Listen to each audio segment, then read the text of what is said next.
Teman-teman, dunia ini akan menawarkan banyak hal, maka berhati-hatilah dalam segala sesuatu. Baik itu apa yang kita dengar, yang kita lihat, dan yang kita pikirkan.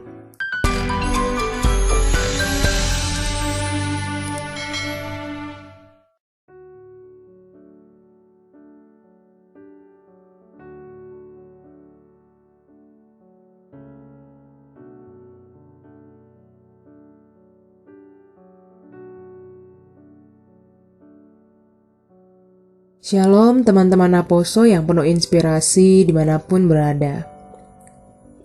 Mari mengucap syukur untuk hari baru yang telah Tuhan berikan kepada kita dengan mengatakan, Tuhan, terima kasih untuk hari ini.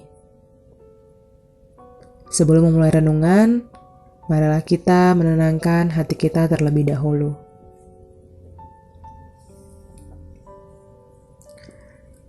Kita satukan hati kita berdoa. Tuhan Yesus, terima kasih untuk hari yang Kau berikan kepada kami. Terima kasih untuk penyertaan-Mu yang tak pernah lepas dari hidup kami.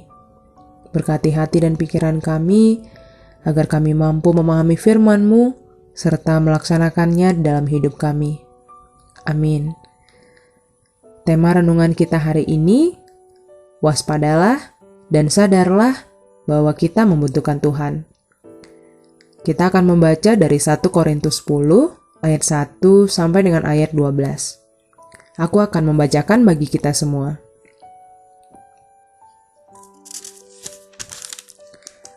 Israel sebagai suatu peringatan. Aku mau supaya kamu mengetahui, saudara-saudara, bahwa nenek moyang kita semua berada di bawah perlindungan awan dan bahwa mereka semua telah melintasi laut.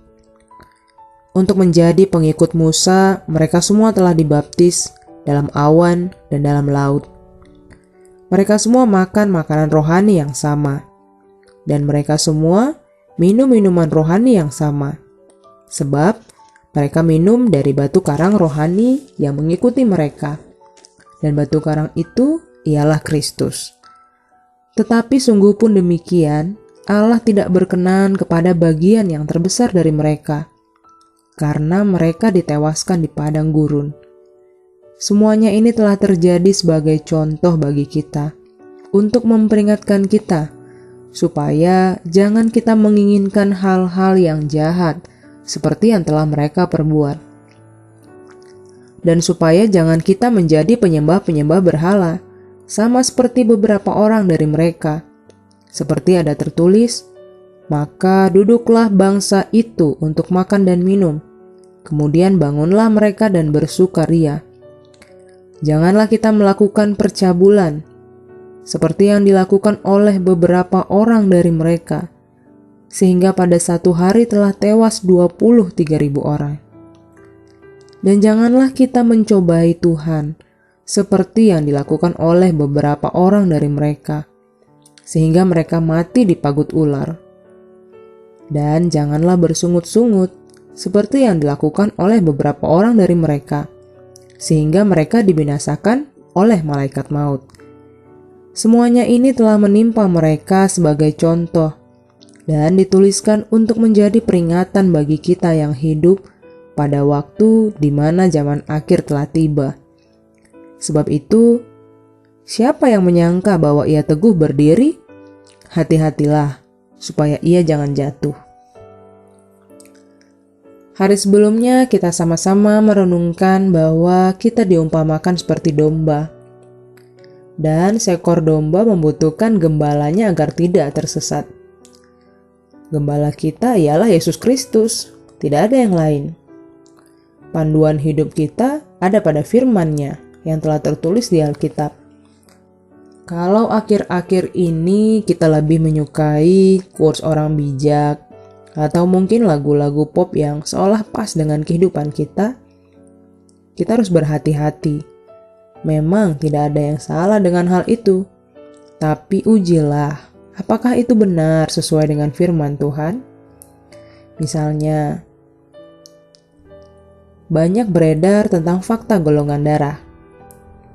Kita pasti sering membaca, tertulis bahwa Salah satu golongan darah, jika disakiti, maka mereka akan sulit memaafkan. Lalu, postingan itu pun dibagikan ke media sosial. Mungkin dengan harapan orang lain bisa memaklumi. Kalau kita akan sulit memaafkan ketika disakiti. Padahal jika kita kembali ke Alkitab, kita diminta untuk memaafkan 77 kali. Jelas berbeda kan? Tapi dari mana kita bisa membedakan kalau kita masih malas untuk membaca firman Tuhan? Teman-teman, dunia ini akan menawarkan banyak hal, maka berhati-hatilah dalam segala sesuatu. Baik itu apa yang kita dengar, yang kita lihat, dan yang kita pikirkan. Sadarlah bahwa kita membutuhkan Tuhan. Kita perlu belajar firman Tuhan. Bahkan dikatakan yang terpenting dari seorang pengkhotbah bukanlah saat ia sedang khotbah, tapi waktu yang ia miliki bersama Tuhan dalam mempersiapkan khotbahnya. Begitu juga dengan kita. Mungkin di antara kita ada yang tergabung sebagai pengurus Naposo. Apakah itu ketua, koordinator, atau anggota? Atau mungkin ada juga yang aktif melayani di ibadah. Apakah itu sebagai kolektan, singer, atau pemain musik? Kita semua sama. Kita para pelayan harus tetap terhubung dengan Tuhan kita. Seperti seorang hamba kepada tuannya. Atau contoh sederhana, pembantu kepada majikannya. Bagaimana mungkin pembantu bisa maksimal dalam pekerjaannya kalau dia tidak berkomunikasi dengan majikannya?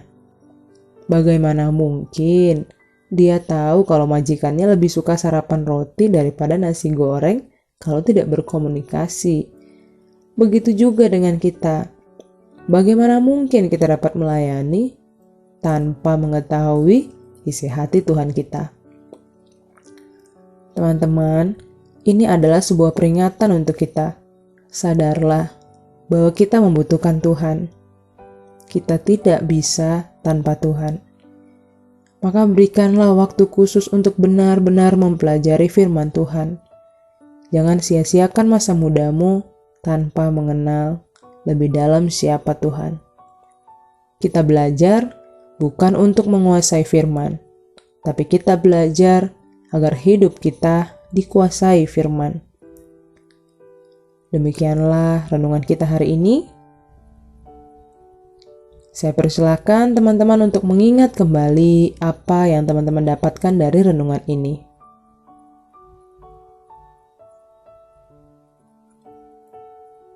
Mari kita bersatu di dalam doa. Tuhan Yesus, kami telah selesai merenungkan firman-Mu. Terima kasih Tuhan untuk teguran-Mu hari ini. Kami sadar, kami mengakui, pada kenyataannya kami jauh lebih suka aktivitas pelayanan dibandingkan memelihara hubungan denganmu. Ampunilah kami ya Tuhan, dan dengarlah kerinduan hati setiap anak-anak-Mu yang mau berkomitmen untuk memiliki waktu khusus mempelajari firman-Mu. Kiranya Roh Kudus-Mu selalu menuntun kami, agar kami tetap teguh berdiri dan tidak jatuh. Ke dalam tangan-Mu, kami serahkan seluruh hidup kami. Amin. Selamat beraktivitas kembali teman-teman. Tuhan Yesus memberkati.